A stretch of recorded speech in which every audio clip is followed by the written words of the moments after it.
التطورات المتلاحقة للأوضاع في مصر، وأعتذر من الدكتور أحمد صابر ربما نعود إليه، لكن سنستمع إلى كلمة الرئيس الأمريكي باراك أوباما والتي سيتناول فيها الشأن المصري وموقف الولايات المتحدة من التطورات المصرية.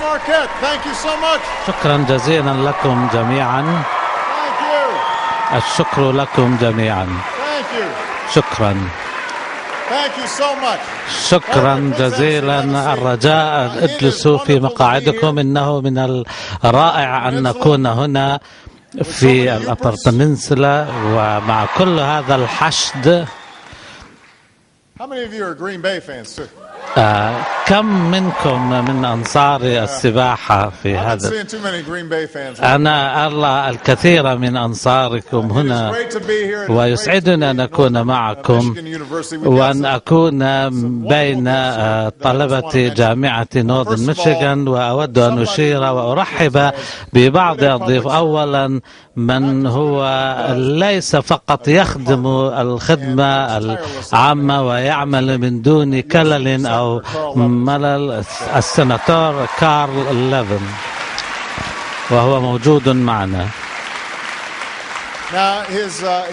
وأيضا شريكه في مجلس الشيوخ ليس موجودا هنا لأنه يدير أو هي تدير حلقة للحزب الديمقراطي، وقد كافحت وناضلت من أجل حقوقكم ديبي ستاب التي تعنى بشكل كبير بما يدور هنا وما تعمل من أجله. أود أيضا أن أشكركم وكرم ضيافة العمدة جون كافيلا الذي جاء معي وأخذني في جولة في المدينة، فشكرا لك أيها العمدة. أيضا رئيس جامعة نورث ميشيغان دكتور ليس وارن موجود معنا أيضا.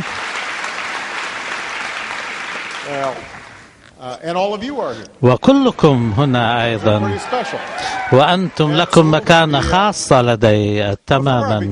قبل أن أبدأ كلمتي أريد فقط أن أقول أننا نحن نتابع الأحداث في مصر عن كثب، وسيكون لنا ما نقوله أيضا بعدما يتجلى الموقف أكثر. لكن ما هو واضح تمام الوضوح أننا نشهد تاريخا يتشكل وتتبدى فصوله. عملية الانتقال الآن تحدث لأن الشعب مصر يطالب بالتغيير، فقد خرجوا بأعداد لا مثيل لها، يمثلون شتى صنوف الحياة ومختلف الفئات العمرية، لكن الشباب كانوا هم في الصدارة.